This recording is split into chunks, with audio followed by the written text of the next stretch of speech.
La columna de Daniel Campo de todos los miércoles y primero los saludamos, estaba ahí esperando desde hace rato, estamos un poquito atrasados. Buen día Daniel, ¿cómo estás?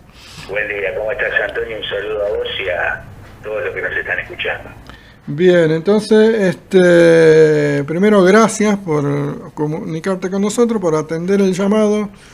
Y habíamos tenido una charla una vez y quedó medio pendiente. Quisiera por ahí retomarlo porque me parece importante tu punto de vista, sobre todo por qué, por ejemplo, acertaste sobre el resultado de las elecciones en la mayor parte, por qué decimos por ahí que los principales candidatos o todos son lo mismo, y va en este concepto teórico de que lo entendemos todo desde que nacemos, de que para que haya producción, para que haya trabajo, tiene que haber inversión, y para que haya inversión tienen que venir los empresarios con la platita, y con eso estaría todo arreglado. Sin embargo, vos tenés otra teoría, ¿no?, sobre eso. Sí, por supuesto, no es que yo tenga, sino que los marxistas en general, tenemos una visión completamente diferente de qué es lo que da origen a la producción, a los bienes,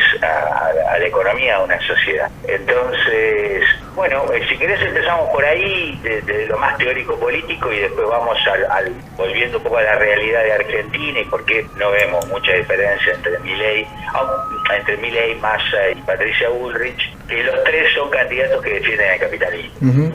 Solo que creo que hay una diferencia que empezó un nubarrón que empezó a flotar por encima de las cabezas de la clase dominantes en la Argentina, que es que si ganara Milei sería muy difícil que pueda gobernar.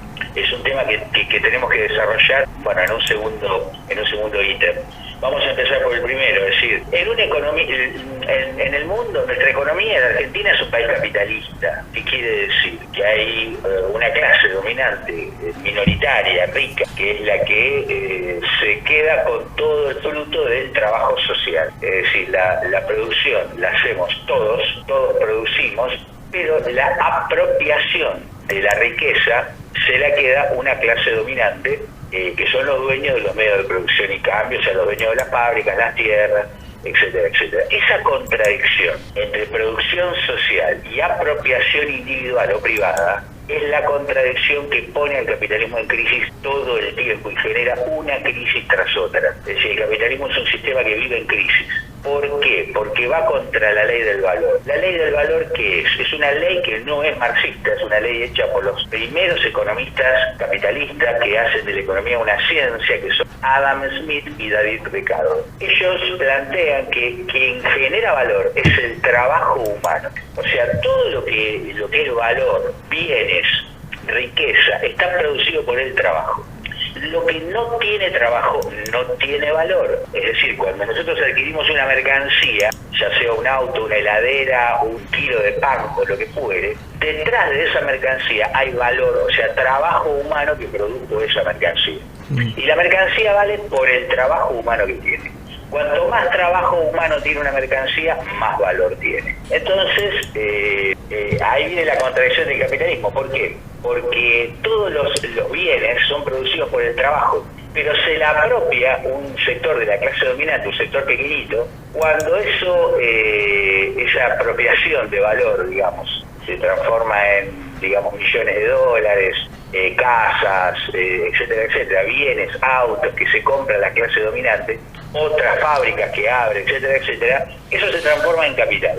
Y el capital no tiene ningún valor. Vamos a ponerlo con una frase, con una imagen sencilla para entenderlo. Un capitalista pone un galpón, pone todas las maquinarias y pone una serie de camionetas para transportar la mercancía. Todo eso no tiene ningún valor. ¿No? Recién cuando los obreros entran y ponen en marcha las maquinarias, todo ese capital se valoriza. Es decir, adquiere valor. Lo que le da valor es el trabajo humano.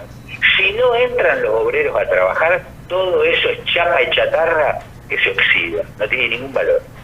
Cuando los obreros ponen en marcha las camionetas, ponen en marcha las máquinas y empiezan a producir, ahí se genera valor. Y esa contradicción no tiene solución para el capitalismo. Por eso es un sistema que vive en crisis, porque lo que genera valor es el trabajo, no el capital. Entonces los capitalistas no son necesarios. O sea, se quedan con la riqueza y encima, cuando se dice normalmente, mirá, yo vengo a invertir para dar trabajo, la gente cree que gracias al capitalista va a haber trabajo, y es exactamente al revés. Gracias al trabajo existe el capitalismo. Entonces, en realidad, el capitalista no es necesario. La producción se puede organizar perfectamente sin la existencia de la clase capitalista, digamos, desde el propio Estado, organizando las ramas de la producción, siempre y cuando se garantice una producción de volumen de valores importante. O sea, hay que garantizar que haya industrias y que haya mucho trabajo para muchos trabajadores. Si eso se garantiza, hay valor y hay riqueza que se puede después distribuir igualitariamente, porque no hay nadie que se la apropie, o sea, ninguna clase social que se la apropie y que por lo tanto genere la desigualdad social que estamos todos viviendo. O sea, hoy tenemos un 1% que acumula toda la riqueza y un 99% que se va hundiendo. Esa desigualdad es propia de la existencia de la propiedad privada y la apropiación individual, que se contradice con la producción social que vivimos todos los días. Entonces, bueno, esta es la crisis permanente del capitalismo. Esto es lo que genera, o sea, los capitalistas tienen que valorizar el capital que van acumulando, que no tiene ningún valor. Entonces necesitan explotar más trabajo humano para poder darle valor a los millones que tienen guardados en bóvedas, en cajas fuertes y demás. Y eso implica todo el tiempo exigir más explotación, más rebaja salarial, más horas de trabajo de producción para valorizar el capital que tienen, y eso es imposible de sostener. O sea, hoy hay billones de dólares, no millones, billones de dólares en capital sobreacumulado, en adelantos de crédito y en adelantos de ganancia de contratos firmados por todos los grandes empresarios del mundo, que necesita, esa montaña de papeles necesita ser valorizada mediante la explotación de trabajo humano a escala mundial. Es imposible valorizar toda esa montaña. Se calcula en $1.000 billones, una locura, que excede 10 veces el Producto Bruto Mundial. Se necesitan tasas de explotación de nivel China para el mundo entero. Recordemos que en China no hay derecho a nada, no hay derecho a sindicalizarse en forma independiente, no hay derecho a movilizarse, a peticionar, a reclamar a nada, y así se mantiene una tasa de explotación lo suficientemente alta como para valorizar el trabajo. Pero ni así, porque China ahora, la clase obrera empezó a luchar, empezó a liberarse, y eso ha generado una crisis en la economía de China que se derrumbó al 3% y hoy está en quiebra, está quebrando, es la noticia de hoy, las principales inmobiliarias chinas. Es decir, el capitalismo genera a sí mismo una contradicción de la cual no tiene salida, y la solución a eso es terminar con la propiedad privada de los medios de producción, en propiedad de los capitalistas, que son una clase parasitaria que no tiene ninguna función útil en la sociedad, y organizar la producción sobre la base de el trabajo humano, el valor que lo da la clase trabajadora, la única clase social que es progresiva y que realmente produce. Bien, Daniel, claro, habría que pensarlo porque es un concepto bien difícil. No sé si difícil, pero por lo menos no estamos habituados a pensar así. Y ahora, para bajarle un poquito a tierra, entre los candidatos que se presentan, que se van a presentar ahora en las próximas elecciones, ¿hay diferencia entre algunos de ellos con respecto a esa teoría? No hay ninguna diferencia. Los tres candidatos son tres representantes del capitalismo, defensores del capitalismo,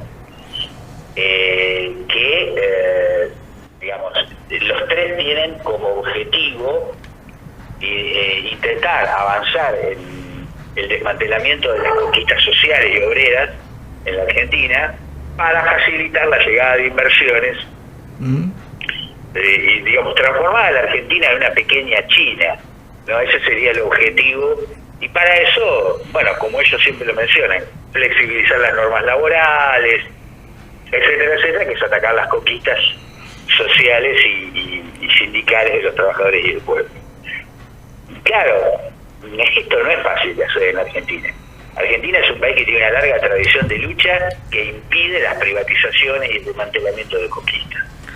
Cuando Menem lo quiso hacer, la clase obrera se puso de pie. Cuando lo quiso hacer de la Rúa, cuando lo quiso hacer todos los gobiernos de Macri, la última triple reforma, y hoy es medio como una utopía para en la clase dominante por varias razones. Primero, porque los partidos políticos han entrado en un absoluto descrédito. El pueblo no les cree, los odia. Es decir, tanto digamos, la coalición gobernante, peronismo, kirchnerismo, etcétera, y por otro lado la coalición opositora, también capitalista, pero radicalismo, etcétera, han caído en niveles de rechazo absoluto que se expresó en la alta abstención y voto en blanco en las últimas elecciones. Casi el 40% de la población o no votó o votó en blanco. Y el otro rechazo es Milei. O sea, hay un sector de la población que eligió rechazar a estas dos grandes fuerzas políticas tradicionales del país, votando a un tercer candidato, que es Milei, que aparece como en su discurso como enfrentado a esto, diciendo que se tiene que ir la casta, etcétera, etcétera. Pero también Milei es un defensor del capitalismo. Como hay una imagen muy linda que hay de un acto que hace Milei, creo que en Mar del Plata, donde un chico, un trabajador, le empieza a gritar y le dice: usted es igual que los demás, usted es un rico, a usted no le interesan los pobres como yo. O sea, Milei es un hombre que defiende al 1%, digamos, a los más ricos, y es un directo representante de Wall Street y de las grandes corporaciones capitalistas del mundo. Entonces Milei no va a solucionar el problema de la desigualdad social que hay en la Argentina, pero la población está reclamando un cambio y quiere castigar a lo que considera son los responsables, y considera con muy buen criterio, porque lo son, los responsables del desastre que se está viviendo. Tenemos la mitad de la población bajo la línea de pobreza y millones que no pueden acceder a alimentos. Entonces, este drama social que genera la Argentina capitalista, que es parte de una crisis global del capitalismo, no es una cosa que sucede solamente en la Argentina.